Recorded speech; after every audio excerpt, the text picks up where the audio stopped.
but it hit me that this guy is really something else. Hey guys, this is Shormila Maiti from Shormila Show House, and please subscribe my channel. Click the bell button for more updates.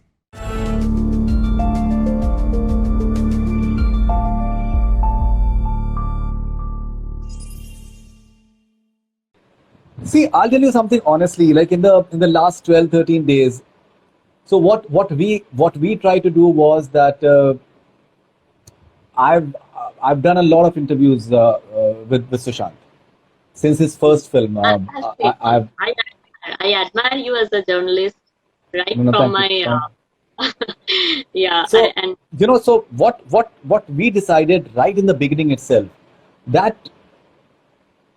and let's be fair about the fact that there is a tremendous outrage amongst his fans.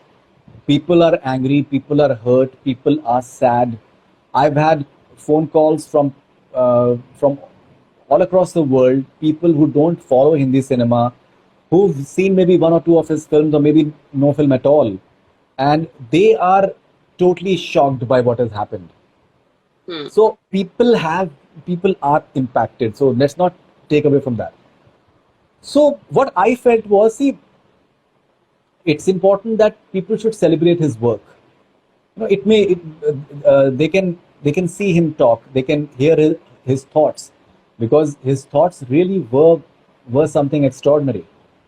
sure. So we started just putting out his videos that we had. We were conscious of the fact that we should not give headlines which are unnecessarily controversial. We were conscious of the fact that we should not use clickbaits as headlines, and we should keep it simple. We should let people decide that what is it that they want to watch. And so I personally did a video like this similar Instagram live with one of my colleagues, and I shared my thoughts right after he passed away, and sharing my thoughts about whatever I felt, and I appealed that I hope that it will not, because I had some sort of inkling that it will go the Sridevi ji's way, and maybe it has gone worse. So that is what we try to do. There were certain videos, like for example, we had done interview of Sushant and Kriti Senan, for example. So we did not put that out in the at all. So, but even then, in search, a lot of people, they watched it. It was watched a lot, but personally, we did not push it, because it is, you can easily get a response for that, because Kriti had come out with a statement, and these things, they tend to create some sort of curiosity. But consciously we avoided that.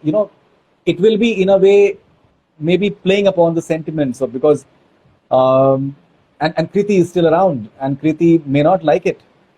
And there were people who have played their clips again and again. Hmm. And then from our sources, we were getting information about quite a few things. People were sensationalizing, people were gossiping like anything. So I was very conscious of the fact that I will not tweet anything which is unverified, and which is something which seems like gossipy, for example. And let's try and put out facts. Like, say, for example, I received that note from his family today, from a journalist friend of mine. So I just, whatever facts were there, I just put it out. That's about it. No opinion around that. I did appeal in the beginning that, see, whoever has come up with those pictures, all the channels of his last remains, please take it off. It's not right. And then something very nasty happened, that some publications, right on the day when he passed away, they published certain news reports about which were really in bad taste, which were Yeah, someone who has passed away. You have to be sensitive. He's not there to defend himself. He's not there to defend himself. You cannot be just passing like blind items and gossip stories on a day when a young man has passed away, who's followed by a lot of people, and who's idolized by a lot of people. There have been a few people have taken their lives since then. I just spoke to a friend of mine in Kolkata only, and she said that one of their acquaintance, unka neighbor, a boy, he has taken his life. Mm. So so that way, so it is it's a you have to be sensitive, and then the way the news channels they went out, and the way they just whatever the way they covered it, so that further added fuel to the fire. I feel that there should be certain norms in There should terms be. of using language. There has to be dignity in life, and there has to be dignity in death, especially. Someone has passed away, he's not there to defend himself anymore. He cannot give his point of view anymore. So I think one has to be very responsible in saying what you're saying, whatever you're saying, because his family members are still around. Uh, they must be in a state of shock, They're and restricted a to lot of balance. his fans. So I've been seeing the comments from his fans on my Instagram and my Twitter and all that. So they are really, really sad. They still can't believe that he's not around, and he had a so he was not any actor. There are actors who play parts in movies, and then that this guy, he's a hero. He was a hero. I still Hmm. can't say was for him, because somehow it just keeps on Yeah. coming.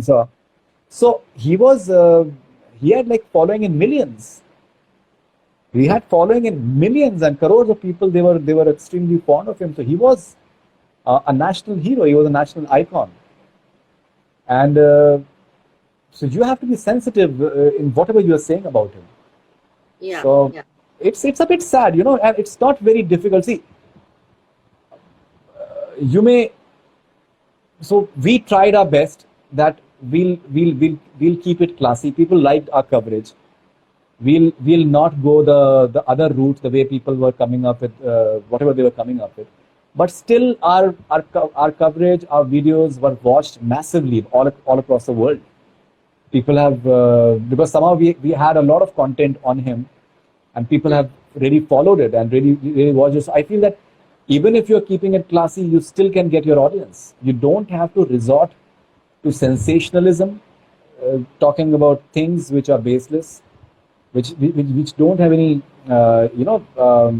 logical explanation, maybe, and maybe you're trying to incite sentiments. There are agendas being taken up. People are coming up with all sorts of theories. There are so many things which one can talk about. Life is not fair. Let's accept it. So I'll give you one example. So I was approached by this actress a few days back during the lockdown. So after lockdown, people are having a lot of issues. It's important that I think that the dancers, the background dancers are going through a tough time. The junior artists are going through a tough time. The technicians are going through a tough time because of Corona. I think it's important that people should be talking about those things as well. So there was this actress. So she I think she has worked in television and reasonably okay. And she said that there's a concern that what the casting directors they tend to do, that they are casting directors and then they cast themselves. And जो हम लोग जैसे actors होते हैं, so we don't get a chance, and even though we have registered and we are hoping that we'll be selected, but they cast themselves in web series and movies. There was a big web series that came at that point of time. It became a talking point about casting directors. So now those casting directors that she was talking about, they were not from, they didn't have any film industry background.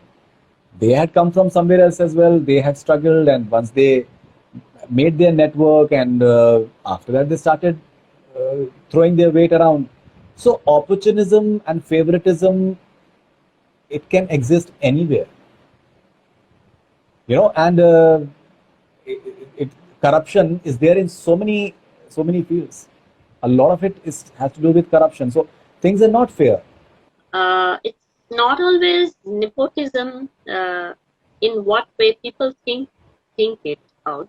I don't think nepotism is the only cause or the only reason of anybody being left out in Bollywood. You know, I would really not, I would Well, not want to, I would not want to comment on that, because see, right now, um, I understand that a lot of sentiments are really hurt right now. I really would not want to go into that zone. sure. And all I feel is that, you know, I think that um I I genuinely feel that we should keep him alive, and I think it is doable, because I did an interview with one of his friends, is the producer as well, Sandeep Singh, and so I told him that, you know, you guys should do like a film festival, and maybe, you know, there should be. And the next day itself, the family announced a trust after him, which is, I think, wonderful, and they'll turn his house Yeah. into a memorial,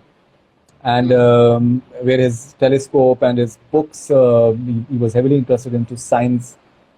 He spoke about coding, and in my interview told me that जैसे हम लोग आजकल mathematics और English के बारे में बात करते हैं, 5 साल के बाद लोग कोडिंग के बारे में वैसे ही बात करेंगे. It will become that relevant. So he That's was a relevant. genius. Like, say, he was not merely an engineering graduate. Like, he really Yeah, shone it is not brightly. he had a different sort of persona. No, he was like, you know, he was highly intellectual, and at the same time, he was a great dancer, great looker. He exercised. If you see his Instagram videos of him exercising, he was really fit. He really valued fitness, and he had a very wide taste. Like, you know, in terms of poetry, I told him in one of the interviews that, since we followed each other on Twitter, for example, and so one day he's posting something about Shakespeare, and then the next day he's posting about this Urdu poet whose name is Jazbi Saab. So now, since I'm from Aligarh and Jazbi Saab is from Aligarh, not many people would know who Jazbi is. He was a classical poet, a very fine poet, classical poet, Urdu poet, but many people would not have even heard his name, even people who follow Urdu poetry. But he knew about Jazbi. So his level of quest for learning and knowledge was really Fantastic. amazing. Yeah. So we should work towards keeping him alive. We should keep on discovering him, because it's he in one of his interviews he spoke about James Dean. So this guy is going to be around for a long time. He I has become a can sensation. assume from your words that you are.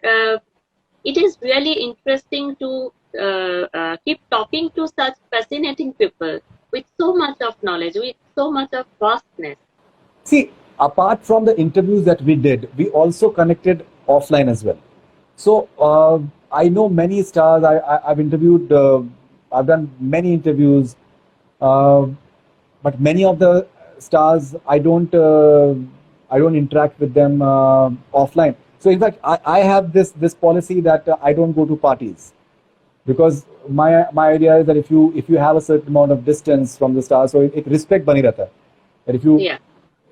because the moment you get familiar, then people start asking for favors, and then you lose the objectivity part of it. So I've tried to have my distance, but with Sushant, I've also connected with him offline, not too often, but I still remember I did a text interview with him, because he did not want to do a video at that point of time. So it was in the office of his publicist, and so I recorded it on a mobile phone, and we spoke. We just spoke, and we spoke a lot. And after the conversation ended, so I still remember, you know, he was giving in his own way. Maybe he did not know how to sweet talk the way a lot of other people they can easily do it. They may not mean what they're saying. So, but he was giving in his own way, and so he told me certain things, because he's followed me on Twitter, so he knew what my thoughts are, and so he told me something about one of the books that he had read, and while he was telling me about the summary of that, whatever he told me was that whatever may be happening around you, you should keep focusing on the goal that you have, and not let the whatever is happening around you affect you. So I thought, the way he told me, those are not the exact words, but the way he told me was sheer genius. But it hit me that this guy is really something else. And on the top of it, that he wants to give you, maybe he wants to show you a path, but he's not making it obvious. He's doing it in a very subtle manner. So I think that it's, honestly speaking, whoever we interact with in this life, that's what I feel. And if we get along with them nicely, and if we know them, and I think we should always remember them, and that too with fondness. And if at all, if they're not with us, that connection doesn't end. Yeah. Because ultimately everyone has to go. But with someone passing away, that connection doesn't end. Like I always feel that my father passed away, say 8 years back. So whenever I go to his grave, I feel we are talking, we are having a conversation, and he's greeting me, and I'm greeting him back, and so I feel that this is his permanent home, and I'm having a conversation with him. So I don't think people go away. I think if they're always around, especially when you have something special with them, and if they're as special the way, say for example, Sushant was, or Irfan Khan was. Even Irfan Bhai's death affected me a lot. Wajid's death affected me a lot, because I knew Wajid very well as well, and even he was a wonderful person. Irfan as well. If you, I'm sure that you must have seen his interviews, and he was not merely a great actor; he was a great thinker.